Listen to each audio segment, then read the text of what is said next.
18. Welcome back, you're watching Overdrive. The latest entrant in the electric two-wheeler space is Bengaluru-based EV startup River. Now, their very first product in the Indian market is called the River Indy, and it promises not only to be of premium build, but also promises a range of 161 kilometers. Rohit will tell you more.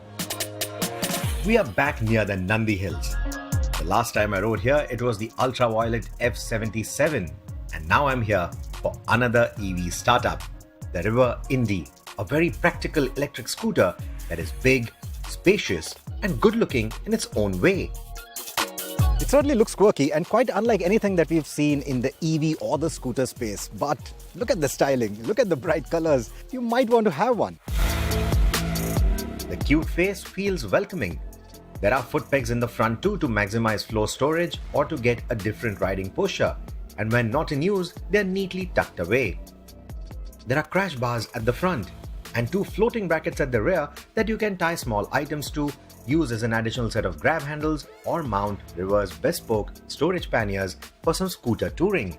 The tail section looks quite smart too.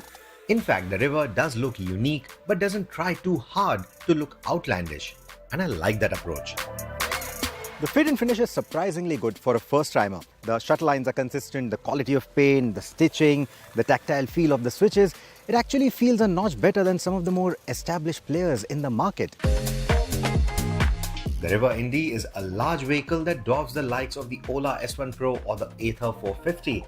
It may look intimidating at first, but get astride and its long length or 140 kg weight seems to disappear even if you are a rider with a small frame. Getting a comfortable seating posture is easy, and the motorcycle-like clip-on bars are within easy reach and don't mess with the knees of taller riders either. The large seat has a good grip and hides tons of storage space underneath.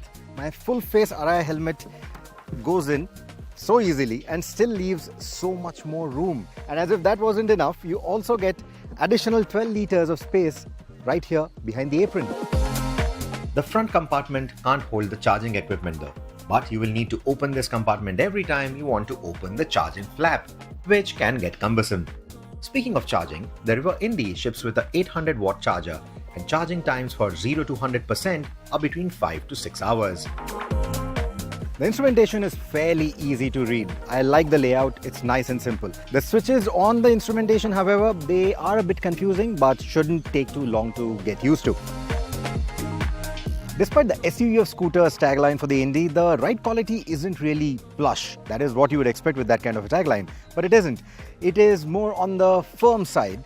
The jolts or the minor undulations in the road, all of that is felt at the handlebars. You will feel it in your arms and wrists. However, the suspension travel is good enough to take on poor road conditions, deep potholes, etc. The suspension travel is quite good in that sense. The forks aren't through and through, yet they offer excellent front-end feel and stability. And contributing further to that are the 14-inch wheels and the MRF tires, which offer excellent stability and grip around corners.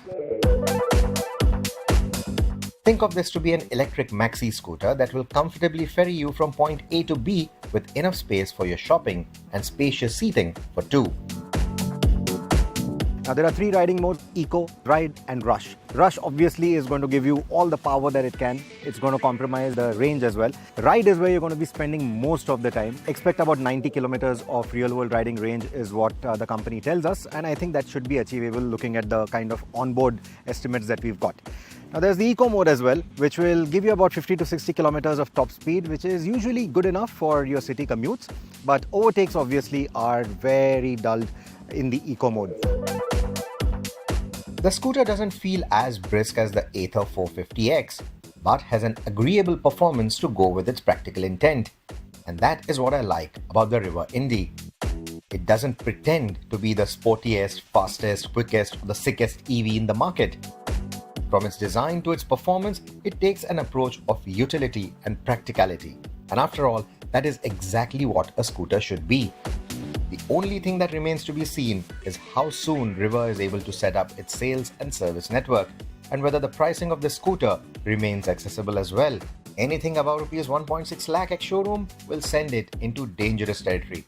So let's hope the price tag remains as sensible as the rest of the scooter. With that, it's that's a wrap on this week's edition of Overdrive. But remember, you can stay in touch with the team through our social media platforms, and you can check out our latest updates on Instagram as well. We'll see you next week. Until then, goodbye. Many thanks for watching.